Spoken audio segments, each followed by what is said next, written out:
I moved to California, and I just basically, my whole existence went from Boston and LA. I had a store just opening up in LA. I always wanted to open a store in LA, even before Boston, but I just never had any place that would fit what we wanted to do. When we finally found a place on Melrose Avenue, I took the place, but when I moved in a tractor trailer truck, and I moved cross country, and I just had so much stuff, and I needed money. It was at the point where I just needed cash, and I had this guy call me up and say, "Yeah, man, it's like I'm trying to get some Misfits records, blah blah blah." I said, "Okay, yeah, I mean, I got some extras." I had a couple double-headed horror business, the two heads, and had a bunch of early Evil Lives. So this guy didn't have a lot, so I had a lot of doubles, and I just say, "You know what?" I go, "Here's a pile." I go, "Make an offer in $10,000, and he said, "Yeah, I'll be down there in an hour or 2 hours." Guy just walked in with a bag, and he had 10,000 in cash, and I said, "Yeah, here you go. Here's a pile." And it was like a drug deal, and that's how it happened. That was it.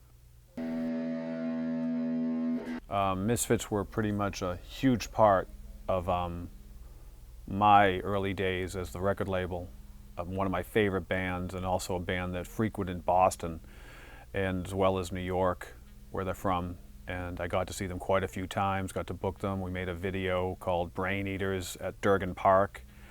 And yeah, I mean, just a lot of history between me and them, and how we got started as a label, which was a huge influence, was Danzig's Plan 9 Records. I think was a huge, probably the biggest input I had was back then was Ann and Jeff from Discord, and Glenn from Plan 9, who was pretty much doing just the Misfits stuff, and a solo record he did called Glenn Danzig, Who Killed Marilyn, and a band called The Victims, which were a New York-based band, which were right around 78, 79.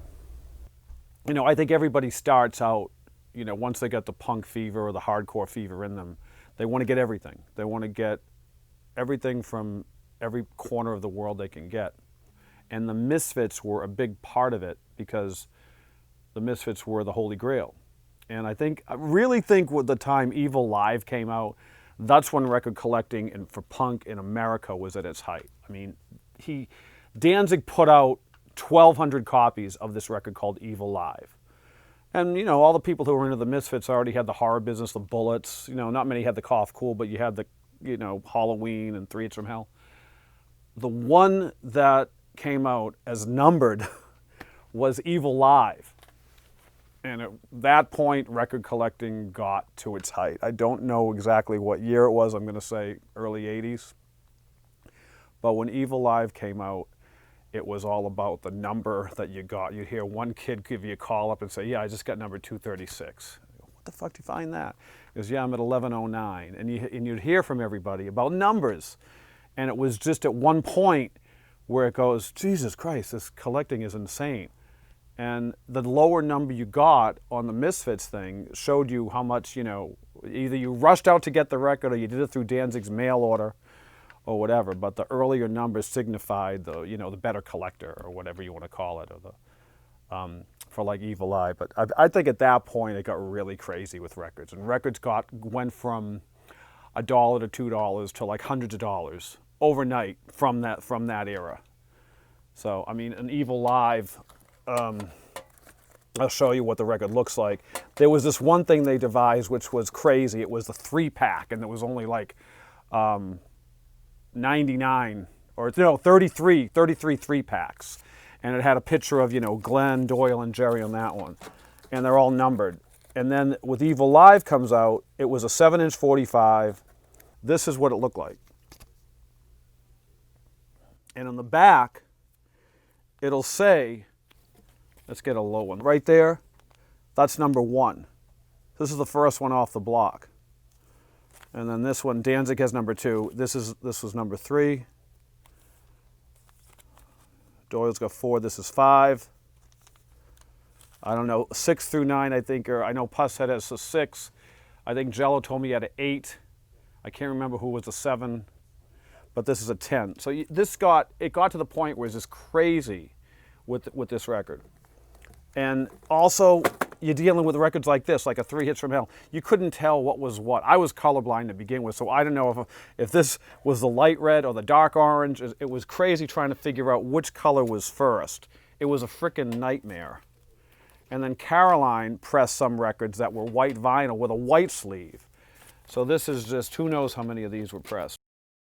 I bought 50 of these off of Robo under the bed. He was under his bed. He goes, yeah, I got a box of Misfits singles. On the next one they did was a little different. They had, there's your Fiend Club insert, and then there's your other insert. And then it has just a more totally different cover. Back cover. That's your first one, that's your second. This is Danzig's solo record, which we all know, Who Killed Marilyn, which was also in Plan 9.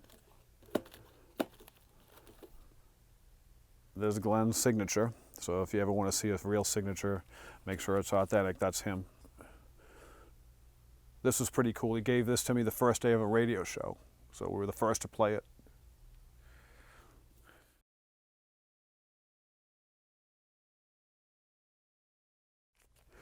And then over here, most people say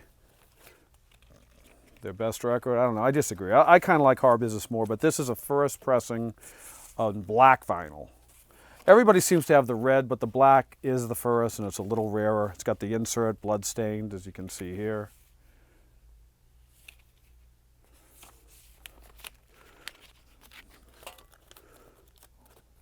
Probably the most bootlegged record was a 7-inch of the 12-inch, but it had on a 7-inch, looks like a 2-color label. But this thing, sir, you couldn't get the 12-inch, so you had a lot of people bought this one because it was a 7-inch version of the 2 singles, basically. On this one here, by this time pretty much was the end of the Misfits hardcore collecting before the albums. Then the albums got collectible, but this was like the last 7-inch where it became, okay, this is it, and now we're going to do albums. And albums became super collectible. Not as collectible as the singles, because the real stuff is the singles and the Misfits. But, you know, your number one piece right here will always be their 1977 single. It's an unplayed copy of Cough Cool. The albums are kind of weird, you know. It's not as rare because you had Caroline do all these weird pressings, but this one, I can't tell if it's first or not. It's got to be first because it has the Fiend Club insert. And I don't think the other pressings had the Fiend Club insert. So it's red and black of, you know, technically the first Misfits album is Walk Among Us. And then you had your Earth ADs, which were ridiculous trying to figure this stuff out. You had all different colors of Earth AD. This, I think, was straight black. Is it straight? Let me look. Hold on. Yeah, it is black. Here's a real copy of Beware. This, I believe, is a real one. Yeah, Plan 9, black label, white. Definitely the most essential record to own at the time. At that time, you know, Legacy, I wasn't really into the collecting thing. I stopped. You know, I stopped when it was like, what was the other one? Static Age and Legacy. To me, those were outtakes. And I stopped collecting Misfit stuff. I mean, I pretty much stopped right after Earth AD. After Earth AD, it just got too crazy. It was ridiculous because Caroline was pressing the records and nobody knew how many they were really pressed, and some had swirls, some didn't. So after Earth AD, they had 4 colors, I believe, on different color vinyl. I stopped. So I don't have any later Misfit stuff. One of my favorites was this one. I just love this cover. I just thought this was the coolest artwork. Wolf's Blood. And this is a German record, a German pressing of Earth AD. Same record, as you can see, Earth AD, but it's called Wolf's Blood.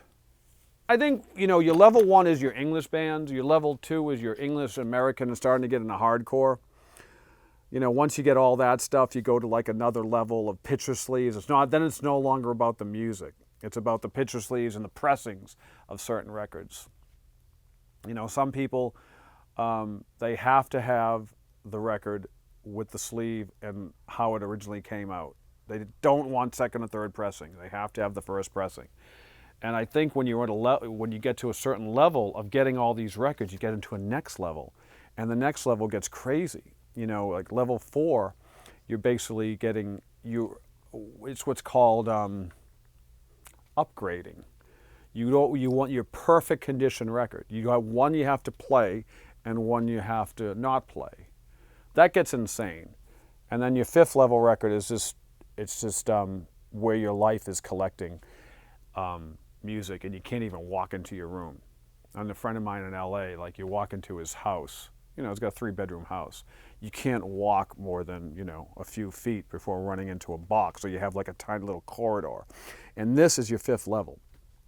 Good example is Mono Man from The Liars. He had a 3-bedroom house on Mass Avenue in Boston. You walk into his house, he's got all this old stereo equipment. He's got this vault where you're not allowed to go in, but he's got the rooms. Just to get from one part of the kitchen to the other part of the kitchen, you have to walk through a little, you know, stream of clearness. And that you can tell when you walk in. It's insane. Like the Cramps, they have a record room. Lux and Ivy had a record room. And it was a room with all records in it, and the rest of the house was just, you know, crazy furniture from the 50s. But yeah, I mean, if it takes over your life, that's a level that it's just stop and do something else. Sell it, I think. And a lot of people I know have gotten to that level. So opening a record store probably helped. Yeah. Because you were able to If I didn't open a record store, I would be level 5. I would be level 6.